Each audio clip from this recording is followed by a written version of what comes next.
G'day there guys, welcome back. This is part two. I'm just going to leave it where it left off. I don't know what happened with YouTube encoder, but enjoy the rest of the video, which is probably more embarrassing than the first part. Cheers guys. But that turned into, obviously dementia's a bitch.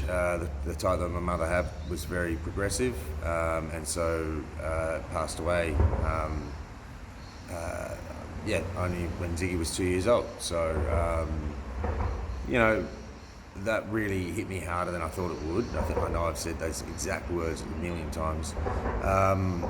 And I was looking for work, and when I lost my contract in the middle of that year and I still couldn't get work, I got really bad with the drinking, more than I realised, to where it affected mine and my wife's relationship. And I had to spend a few weeks away from her, and had the support of my father, at least, thank you, and my brothers at the time as well. And in that, I also sought some medical help because I realised I couldn't just stop drinking. I was having a really tough time, and I was actually sneaking out to go and get a bottle of wine from that place, even though I wasn't supposed to be drinking. I was supposed to be drying out. And so, I got some medical help last year, and that really did help. And getting back home, unfortunately the wife got injured and all this other stuff went on, but I got a new job at the start of the year, and I lost my job due to some pretty unfortunate circumstances halfway through the year.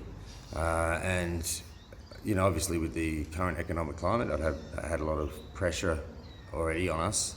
So trying to find another role, just with losing a job all of a sudden with no warning at all, I was out of my bum.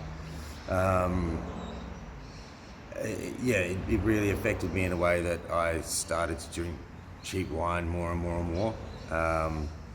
And then, I could see it happening so much.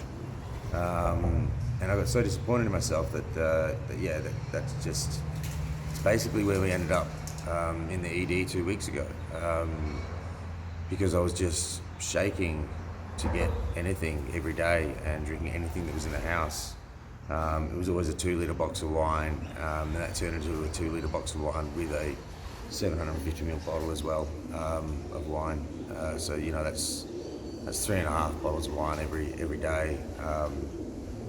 And obviously I knew that was too much, but I didn't really realise how much it was going to affect my physicality and make me feel strange and shake and all those other things. Really what helped me get past those early withdrawal symptoms was going to hospital that time. Last year was a scare enough of potentially losing my children and my wife. But this year it was more about losing my life completely as well, potentially, at an early age. And it was very, very scary to be shaking all morning, not being able to stop it, feeling like you were closing out sometimes. And,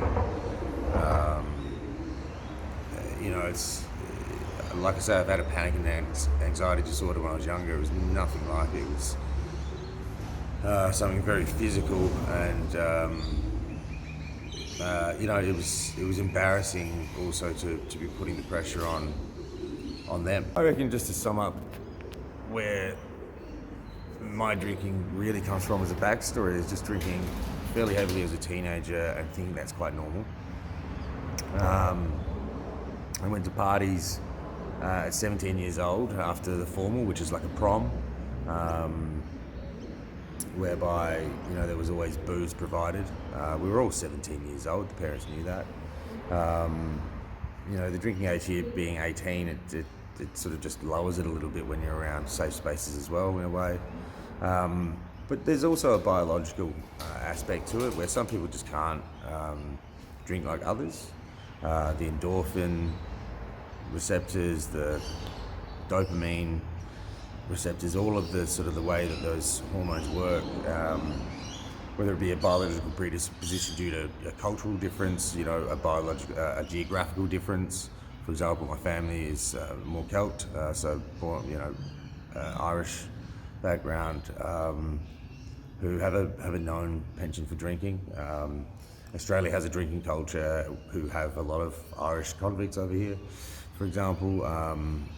It's it all, the cultural aspect and the societal norm is what one of the most dangerous things about alcohol is, because it can still be advertised everywhere, and you don't know it's got a hold of you until it's completely got you. So you're better off dealing with things you can the best way you can. Now, I don't know how I'm going to edit this at all. I don't even know if I'll keep this bit in, but this is extremely long, so let's show you a bit of this tunnel. This is the one I wanted to get down to and check out as well, because it just looks like beautiful fresh art actually. Bit old and pooey over there. Yeah, it's a bit pooey as well. There's a lot of birds in here. I wasn't expecting all the birds and the bird shit. It's probably fucking bat shit too, because it's probably where the bats live at night. We get a lot of bats around here. Vandals till death. For the cause, brother. Vandals till death. They like that piece. That's good artwork, isn't it? I bet the council will paint over this shit. No reason at all. Just for a fucking stormwater drain, basically. What is that piece? That looks nice. I think I have to go back across there but that piece and the one there at the end, they're what I saw from across the way. Hold on, I can probably get across. Let's just go this way. No, the rock's going to be the hard part. Getting onto them safely. Now, which rock do we go for? This is the fork in the road, guys. I think that looks more stable. No, it's not stable at all. It's enough to jump off. Is it? Yeah, it is. We got there.